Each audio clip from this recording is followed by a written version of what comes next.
నమస్కారం ఈటీవీ 360కి స్వాగతం. ముందుగా ప్రధాన అంశాలు.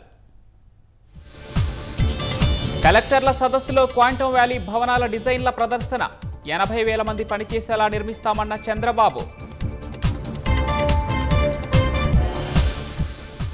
జనవరి నుంచి రాష్ట్రంలో చెత్త కనిపించకూడదన్న సీఎం. సాలిడ్ లిక్విడ్ వేస్ట్ మేనేజ్మెంట్పై దృష్టి పెట్టాలని సూచన.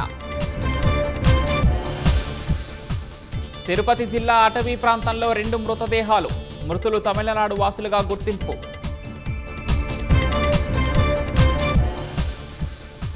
హిమాచల్ ప్రదేశ్ వరద బీభత్సం.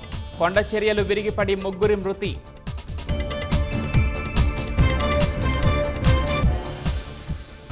దెహ్రాదూన్లో మెరుపు వరదలకు పలువురు గల్లంతు. నేట మునిగిన తపకేశ్వర్ మహాదేవాలయం.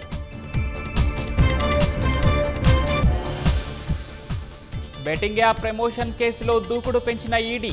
విచారణకు రావాలని కొంతమంది సెలబ్రిటీలకు సమన్లు. భారత్ అమెరికా మధ్య వాణిజ్య ఒప్పంద చర్చలు. $500 బిలియన్ వ్యాపారమే లక్ష్యంగా మంతనాలు. ఖతార్పై దాడి గురించి ఇజ్రాయెల్ ముందు చెప్పలేదు. నెతన్యాహు సమాచారం ఇవ్వలేదంటూ మాట మార్చిన ట్రంప్.